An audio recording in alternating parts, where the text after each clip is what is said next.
अल्हम्दुलिल्लाहि वहदा वस्सलातु वस्सलामु अला मन ला नबिय्य बअद अम्मा बाद।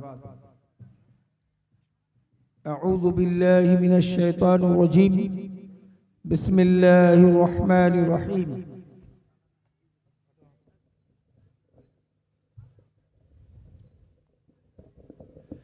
कुल हल यस्तविल लज़ीना यअलमून वल्लज़ीना ला यअलमून।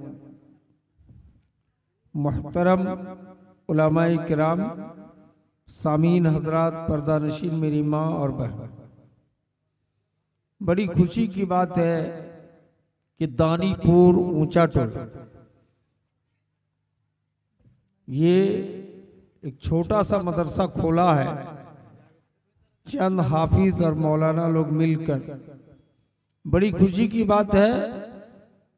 और मदरसा खोलते ही पहली बार, अब तक दानीपुर में ये दस्तारे फजीलत या पगड़ी लगाने का जलसा कभी नहीं देखे, लेकिन आज देखिए यह माशाअल्लाह दस्तारे फजीलत, सर पे पगड़ी बांध दिया गया।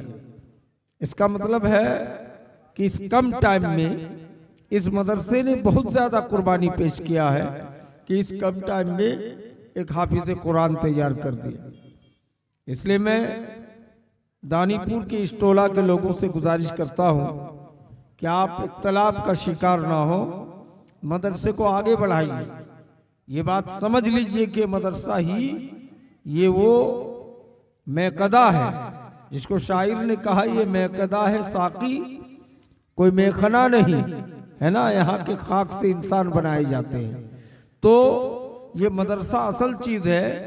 और पूरे भारत का जब 15 अगस्त 1947 को देश आजाद हुआ, उसके बाद 26 जनवरी को कानून विधान लागू हुआ, तो सबसे पहले देश के प्रधानमंत्री पंडित जवाहरलाल नेहरू को बनाया गया था और शिक्षा मंत्री मौलाना अबुल कलाम आजाद रहमतुल्लाह अलैह को बनाया गया। मौलाना अबुल कलाम आजाद 70 से ज्यादा किताबों के मुसन्निफ, बाकमाल आलिम दीन है और भारत सरकार का पहला शिक्षा मंत्री है। समझ रहे? उन्होंने कहा था कि मदरसा और मकतब अगर नहीं होता तो तुम्हारे घर पे तौरात व इंजील पढ़ाई जाए। क्या मतलब? सब मुशरिक हो जाते, सब काफिर हो जाते, सब यहूद हो जाते, नसारा बन जाते। लेकिन यही छोटे छोटे मदारिस पे पढ़ाने वाले बच्चों की वजह से, इन्हीं उलमा और हुफ्फाज की वजह से आज इस्लाम का बका है। इस्लामाबाद सरकारी मदारिस, जिसको आलिया मदरसे के नाम से जाने जाते हैं, या सरकारी स्कूल, वो सरकार की डिजाइन की पढ़ाई होती है। समझ रहे? वो कितनों 5 बजे से 6 बजे 7 बजे शाम तक की पढ़ाई कर दे, लेकिन उसमें वो पढ़ाई नहीं है जो ये मकतब और ये छोटे छोटे मदरसे में दर्स निजामिया में पढ़ाई होती है। इसलिए इसका खास ख्याल रखे, इख्तिलाफ भी ना करे कि एक मदरसा था और एक मदरसा खुल गया। समझ रहे? जितने भी मौलाना अबुल कलाम आजाद का नाम मैंने लाया इसलिए कि उन्होंने कहा है कि जितने मकातिब खोले जाएंगे, जितने बच्चे निकलेंगे, उतना ही कौम का फायदा होगा, सरमाया आगे बढ़ेगा। समझ रहे? और हमारा आप सिरशाबादी में बड़ा इख्तिलाफ रखते हैं कि वो लोग हमारे खिलाफ मदरसा खोल लिया। हालांकि ऐसा मिजाज नहीं रखना चाहिए। दरभंगा की बात मैं कह रहा हूं, करमगंज में सैयद दाऊद एक अंग्रेजी पढ़ा लिखा इंसान है, लेकिन मौलवियों से भी अच्छा अमल है। हर वक्त सर पे टोपी लगाए रहते, चेहरे पे दाढ़ी है, नमाज का पाबंद है, इतने नेक आदमी। तो सैयद दाऊद साहब के एक मदरसे के वो सदर थे, प्रेसिडेंट। उस मदरसे के खिलाफ दूसरी जगह में मदरसा खुल गई। जगह का नाम था कान्हर पट्टी, जहां मदरसा खोला गया। सबसे बड़ी बस्ती और सबसे ज्यादा चंदा देने वाला। तो ये लोग सब परेशान थे। अच्छे अच्छे मदनी उलामा उसमें पढ़ा रहे थे, सब परेशान थे। सैयद दाऊद साहब आए, पुराने मदरसे के प्रेसिडेंट, समझ रहे हैं। सबसे पहले अपना 4 व्हीलर लेकर के नया मदरसा गए, हाफिज तारिक की तरह मदरसा में पहले आए, आकर के 10,000 रुपया नकद चंदा देकर रसीद कटवाई। पुराने मदरसे का सदर प्रेसिडेंट, उसका नतीजा क्या हुआ जानते हैं? कहा क्यों दिया आप चंदा? कहा कि हम नाखुश नहीं हैं, हम खिलाफ नहीं हैं कि हमारे खिलाफ तुमने मदरसा खोल दिया, बल्कि हम खुश हैं कि जितने मदरसे खोले जाएंगे, जितने जगहों से बच्चे निकलेंगे, उतना कौम का फायदा होगा, इस्लाम का तरक्की और बोलबाला उतना ज्यादा होगा। जरा गौर कीजिए, उसका नतीजा ये निकला कि 2 ही साल के बाद ये छोटे मदरसा वालों ने कहा कि हम ऊला जमात तक पढ़ाएंगे और बच्चे आपके पुराने मदरसा जो 4थी जमात तक है, 5वीं जमात तक है, वहां बच्चों को भेजेंगे। कंप्रोमाइज हो गया, मेल मिलाप हो गया, कोई इख्तलाफ नहीं है। लेकिन सिरशाबादी में अजीब व गरीब मामला है कि वो मदरसा खोला क्यों, वो क्यों खोला। जलसा लेकर के भी ताज्जुब है कि अगर हम जलसे का इश्तहार आज छापे हैं तो आपसे पहले हम छपा के जलसा कर लेंगे। मैंने देखा अभी हाल में खुरागाछ इलाके में अमलाबाड़ी खुरागाछ जलसे में गया तो वही इख्तलाफ का शिकार है, सिरशाबादी है कि एक जलसा का इश्तहार छपा तो उनके देखा देखी ये भी इश्तहार छाप दिया, उनसे 8 रोज पहले जलसा कर लिया। बहुत अफसोस की बात थी मेरे भाई। इसमें हम कर वक्फा कर दे तो क्या हरज की बात कि भाई वो जब कर लिए तो हम 1 महीना बाद करेंगे, कोई हरज की बात नहीं, घना घना जलसा ना हो। लेकिन ताज्जुब है कि हम यही सब चीज को लेकर के बर्बाद हो रहे हैं। हमें जर्रा बराबर गम नहीं है कि फलस्तीन की धरती जो इतना पैसा वाला धरती है, किबला-ए अव्वल है, बैतुल मुक़द्दस वही है, नबियों का कब्र वहां मौजूद है, उस फलस्तीन की धरती में जिसको यासिर अराफात ने दुल्हन की तरह सजाया था, वहां के मुसलमानों को आज 3 महीने से गाजर मूली की तरह वहां की इस्राएली यहूदी काट रहे हैं। पूरी दुनिया तमाशा बन के देख रही है, किसी को जुर्रत नहीं है कि एक शब्द बोल दे। ये कितना बड़ा अफसोस का मकाम। मौलाना बोल रहे थे कयामत की निशानी पर, मौलाना हुसैन सल्फी साहब, कयामत की निशानी है कि आज हम डर गए, आज हम बुज़दिल हो गए। नबी कायनात ने फरमाया था कि कुर्बे क़यामत में तुम्हारे दिलों में वहन डाल दिया जाएगा। सहाबाए किराम ने पूछा था वमा हुन्नल वहन या रसूल अल्लाह, वहन क्या चीज है? आपने फरमाया हुब्बुद दुनिया कराहियतुल मौत। ये उम्मत के लोग कुर्बे क़यामत में दौलत के हरीस हो जाएंगे, लालची हो जाएंगे और मौत से डरेगा, मरने से डरेगा। मरने से डरने से काम नहीं चलेगा। खालिद बिन वलीद बनने की जरूरत है, मोहम्मद बिन कासिम बनने की जरूरत है, टीपू सुल्तान बनने की जरूरत है, सलाहुद्दीन अय्यूबी बनने की जरूरत है, तब कामयाब हो सकते हो। हमारे हाफिज तारिक साहब और हाफिज सादिक साहब और कौन कौन लोग मिलकर यहाँ दानीपुर के 2-4 बुजुर्गान दीन मिलकर, नौजवान मिलकर के एक मदरसे का दाग बेल डाला। मेरे भाई बड़ी अच्छी बात है, इस मदरसे को भी आप ताउन कीजिए। मैं ये नहीं कहता हूं कि पुराना मदरसा छोड़ दीजिए, उसको भी दीजिए, इसको भी ताउन कीजिए, इसको भी चलाइए, उसको भी चलाइए। वहां से भी 10 बच्चा निकले, यहां से भी 10 बच्चा निकले, इसकी कोशिश करें। और इतना बड़ा जलसे का आकार दे दिया, सामीन इतना कम है, और इस जलसे में प्रोफेसर हजरत मौलाना मुनव्वर हुसैन आसामी आसाम से तशरीफ लाए हैं। बताइए वो किनको तकरीर सुनाएंगे? ये कम लोग हैं, ये भी भागने के चक्कर में ना हो। और मौलाना शादाब फजलुर रहमान शादाब फजल है, जो यूपी रीछा बरेली जिला से तशरीफ लाए हैं। बहुत अच्छा बोलते हैं, इस तरह बोलते हैं कि आप सुन के कहेंगे कि मौलाना जर्जिस फेल कर जाएगा। वो भी तशरीफ रखते हैं, उनको भी सुनना है। मौलाना शमीम अख्तर फैजी हफिज़हुल्लाह रामघाट से तशरीफ लाए हैं, उनको भी सुनना है। मैं आप हजरात से गुजारिश करूंगा बहैसियत सदर जलसा मैं मुकर्रिर नहीं हूँ, इस जलसे का सदर हूँ, लेकिन मुझको कुछ कलेमा सदारत और कलेमा तशक्कुर पेश करने के लिए बैठाया गया है। मैं आपसे कहना चाहूँगा कि आप हजरात बाहरी मेहमान, मौलाना मुनव्वर साहब तो हमारे सिरशाबादी भाषा के हैं और अगरचे आसाम के रहने वाले हैं, लेकिन उनको समझा बुझा के ले जाएंगे। लेकिन मौलाना शादाब फजल को जो यूपी रीछा बरेली इतना दूर से दिल्ली के करीब रामपुर जिला से तशरीफ ले आए हैं, रामपुर जिला के करीब से रीछा से, और उस आदमी की तकरीर में अगर आप सामीन बैठे ना रहे तो क्या कहेंगे जाकर के कि पहली बार सीमांचल की धरती में मदरसा हिफ्जुल कुरान दानीपुर पहुंचा था, लेकिन वहां लोग नहीं थे। इसलिए मैं आप हजरात से गुजारिश करूंगा कि आप हजरात जरूर मौलाना शादाब फजल साहब चतुर्वेदी को सुन करके ही जाएंगे। मैं आपके सामने ये कहना चाहूंगा कि मदरसा हिफ्जुल कुरान ने मदरसा खोला और शायद 1 साल की 1.5 साल की 2 साल हुआ होगा मदरसे का, और इतने ही बीच में एक हाफिज कुरान को फारिग कर दिया। ये इतनी फजल की बात है। हदीस पाक में है कि क़यामत के मैदान में हाफिज कुरान जिसने अपने बेटे को आलिम दीन बनाया, हाफिज बनाया, उनके सर पे एक ताज पहनाया जाएगा, जिस ताज की रोशनी सूरज से भी ज्यादा होगी, चमक होगी।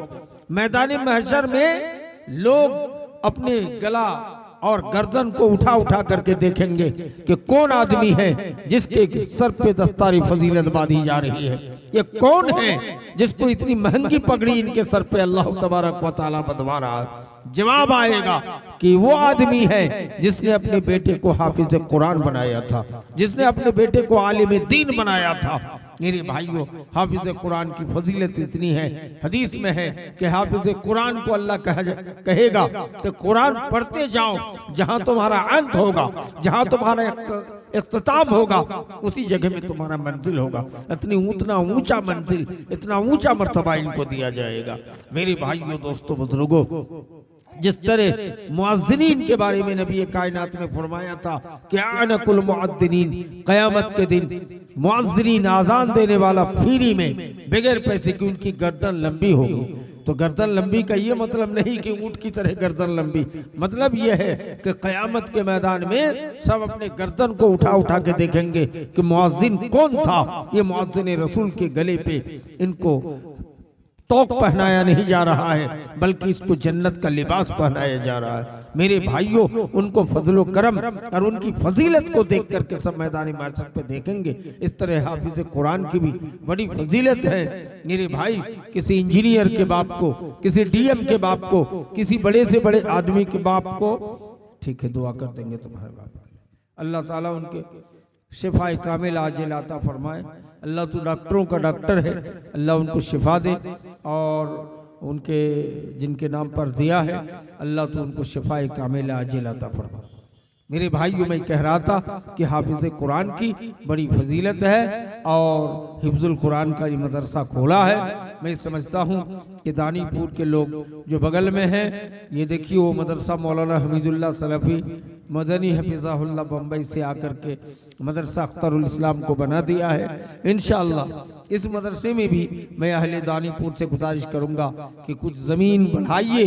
इंशाअल्लाह उतना बड़ा नहीं तो छोटे स्तर पे उसी मौलाना से या किसी दूसरे मौलाना से अगर 10 पक्के का कमरा और एक खूबसूरत मस्जिद मजबूत तरीके से, इंदिरा आवास के मकान नहीं, कायदे से अगर बना दिया जाए तो ये भी मदरसा चलेगा, वो भी मदरसा चलेगा। इसलिए दानीपुर के स्थानीय यहाँ के लोगों से मेरे निवेदन है, गुजारिश है, मेरा अपील है कि आप मजीद जमीन इसमें ऐड करें और इस मदरसे को बढ़ा के कायदे से चलाएं। ये कोई हरज की बात नहीं है कि एक दानीपुर में 2 मदरसा कैसे हो गया। खूरागाछ एरिया में अहले हदीस की आबादी, सिरशाबादी की आबादी बहुत कम है, लेकिन उसी एरिया में पक्के का शानदार 6 मदरसा है। एक गांव में एक मदरसा आयशा सिद्दीका है, एक मदरसा मील टोला है, एक मदरसा औलाबाड़ी है, एक मदरसा दारुस्सलाम है, एक मदरसा बगुला डंगी है। उसी जगह में 6 मदरसे हैं। अल्हम्दुलिल्लाह 6 मदरसा कायदे से चल रहा है। बाहरी लोग जाके चंदा देते हैं, इलाकाई लोग भी इदारे के हिसाब से चंदा देते हैं। अगर तलबा जिनका ज्यादा है उनको देते हैं 10,000, तो जिनका तलबा 50 है उनको देते हैं 5,000। इस तरह से चंदा देकर को मदरसा चलता है। मैं अहले दानीपुर से गुजारिश करूंगा कि आप इख्तिलाफ न करें। जमाना खराब हो चुका है और इस जमाने में जहां फलस्तीन पर मुसलमानों पर जुल्म सितम किया जाए, हम आपस में इख्तिलाफ न करें। सबको बालाई ताक रख करके हर मदरसे को ताउन दें। जिसमें बच्चे ज्यादा हो, जिसमें पढ़ाई ज्यादा अच्छी हो, उस मदरसे को ज्यादा से ज्यादा पैसा दें। और भेड़िए की तरह गलत तरीके से अलल टप किसी मदरसे के खिलाफ किसी के सामने लबकुशाई ना करे, किसी की गीबत ना करे, चुगलखोरी ना करे, किसी मदरसे के खिलाफ प्रोपेगेंडा ना करे। यकीन मानिए कि आप कामयाब व कामराह हो जाएंगे। मेरे भाई, एक दूसरे से मोहब्बत, मवाखात, दोस्ती, भाईचारा को कायम रखिए। यकीन मानिए मैं आप हजरात से गुजारिश करूंगा कि इस मदरसे को ताउन दे और लोगों का रिकॉर्ड कायम करें कि ये मदरसे को अभी अगर पैसा मौजूद नहीं है, कहत साली का जमाना है, अकाल का समय है, इसलिए आपसे गुजारिश है कि आप मकई ही लिखवाएं। चूंकि 1 महीना 15 दिन के बाद, 1 महीने के बाद ही मकई कटना शुरू हो जाएगा। आप उस मकई को पहुंचा दें, इस इदारे को, इस मदरसे को आगे बढ़ाएं। इंशाअल्लाह कामयाब व कामराह होंगे। और आखिरी गुजारिश होगी कि हजरत मौलाना मुनव्वर हुसैन आसामी की पुरसोज तकरीर, बड़ी ईमानदार मुकर्रिर है, तहज्जुद गुजार, नमाजी, इस तरह का है कि पूरी हिंदुस्तान का शेख, सैयद, खुट्टा, अहले हदीस, सिरशाबादी सारे मौलवियों से अक्सर मुझे मुलाकात है। मैं 28 साल से जलसों के मैदान में यहाँ से लेकर उड़ीसा तक, अब बम्बई की धरती से लेकर यूपी तक मैं बहुतों जलसा किया हूं। और जलसा करने के बाद मुझे अंदाजा लगा है कि प्रोफेसर मुनव्वर हुसैन आसामी की तरह नेक, तहज्जुद गुजार, जन्नती आदमी कह लीजिए, हम लोग तो कह नहीं सकते, लेकिन अल्लाह से उम्मीद कर सकते हैं कि ऐसे लोग बड़े नेक हैं। उनकी पुरसोज तकरीर सुन करके जाएंगे। और बाहर से आए हुए मेहमान मौलाना शादाब फजल साहब चतुर्वेदी की भी तकरीर सुनेंगे। अभी आपके सामने मौलाना शमीम साहब आएंगे। यह नाज़िम जलसा जो सिस्टम है उसको आगे बढ़ाएंगे। मैं तकरीर करने की नीयत से बैठ गया था, लेकिन आप हजरात को देखकर और मुकर्रिर की लंबी फहरिस्त को देख करके मैं अपनी तकरीर को मुलतवी कर देता हूँ और आपके सामने ये कलेमा सदारत, कलेमा तशक्कुर पेश करके अपनी बात को ख़त्म करता हूँ। मैं आप हजरात से गुजारिश करता हूँ कि आप इख्तिलाफ का शिकार ना हो। आप सारी चीज़ों को, तकब्बुर, घमंड, किब्र, अहंकार को ख़त्म करके आप कोशिश करें कि हम इस्लाम की तरफ आएँ और हर इदारे को ताउन करें, एक दूसरे से मोहब्बत और भाईचारा के साथ मिले। कई दिन की जिंदगी है, करोड़ों की संपत्ति जमा करके रखा था फलस्तीन, लेकिन उनके अपने ही घर पे गाजर मूली की तरह काटे जा रहे हैं। जब ताउन की बात आई तो एक ट्रक कफन भेजा गया सीरिया की तरफ से। एक ट्रक कफन, कहा कफन भेज रहे हो, ये कफन कौन कफन उड़ाने वाला होगा? कोई नहीं है, मर के पड़ा हुआ है। यहूदी फोर्स आकर के ट्रक में लोड करके जाके समंदर में फेंकने का काम किया। मेरे भाई, आज मुस्लिम समाज का ये हाल है। इसलिए दानीपुर के लोगों, अगरचे फलस्तीन की तरह अरबपति नहीं हो, मीडियम तरीके से मुतवस्सित खानदान के हो, लेकिन आज़म करो कि हम दीन के काम को आगे बढ़ाएंगे, इदारे को आगे बढ़ाएंगे, ईमानदारी को बचा के रखेंगे और कोशिश करेंगे कि हम जान लुटा दें, लेकिन हम ईमान को बेचने वाले नहीं है। अल्लाह के रसूल की हदीस है कि कुर्बे क़यामत में यबियो दीन हो, दीन को यबियो दीन हो, दीन को बेच डालेगा, अपने धर्म को, अपने ईमान को बेच डालेगा बेअर्ज़े दुनिया, दुनिया के मामूली सामान की वजह से। एक कप चाय पे ईमान बेच डालेगा, कुछ रुपये में ईमान बेच डालेगा। ऐसे मोमिन, ऐसा सिस्टम जब आ जाएगा तो नबी कायनात ने फरमाया क़यामत का इंतजार करना, क़यामत की निशानियां करीब है कि हम सब पर आ जाए। इसलिए मेरे भाइयों, दोस्तों, बुजुर्गों, हम दीन को ना बेचे, अपने ईमान को बचा के रखे, अपने धर्म को बचा के रखे। और यकीनन हजरत मुआद बिन जबल रज़ी अल्लाह ताला अन्हु की इस वसीयतनामा को याद रखे जो नबी ने किया था कि मुआज यमन का गवर्नर बन के जा रहे हो, कत्ल कर दिए जाओ, जला दिए जाओ, हजरत ज़करिया की तरह आरी से चीर दिए जाओ, लेकिन दीन में कुछ भी हो जाए, लेकिन दीन में शिर्क ना करना, दीन को ना छोड़ना, ईमान को ना बेचना। इसलिए मेरे भाइयों, दानीपुर वालों से गुजारिश है कि आपको खफा होने की जरूरत नहीं है, गुस्साने की जरूरत नहीं है। अगर ये मदरसा भी खोल दिया है, कोई जुर्म का काम नहीं किया है, कोई खराब काम नहीं किया है, इस मदरसे को भी आगे बढ़ाने की आप कोशिश करें, ज्यादा से ज्यादा अभी ताउन दें। सुबह मौलाना मुस्तफा कमाल चंदा करेंगे, उनके हाथ में भी दे, मकई लिखवाएं। और बाहर बगल में चांदनी घाट और पोखर टोली, पलसा टोला और कौन कौन टोला सब है, जहाँ से भी लोग आए हैं, हाजीपुर, हाथीना या और कहीं से भी लोग आए हैं, मैं आप हजरात से गुजारिश करूंगा कि अगर पैसा मौजूद अभी पास में नहीं है तो कुछ लिखवा के जाए, बाकी मकई लिखवा के जाए और मौलाना शमीम अख्तर फैजी के हाथ में ज़्यादा से ज़्यादा ताउन देकर इस मदरसे की गरीब मफलूकुल हाल कमेटी को दामे दर में सूखने कदमे आगे बढ़ाने की जहमत करें, आगे बढ़ाने की जसारत करें। अल्लाह ताला हम सबको इन्हीं चंद बातों पर अमल करने की तौफीक अता फरमाए। मैं इन्हीं चंद कलिमात के साथ अपनी बात को ख़त्म करता हूँ। अस्सलामु अलैकुम व रहमतुल्लाहि व बरकातहू।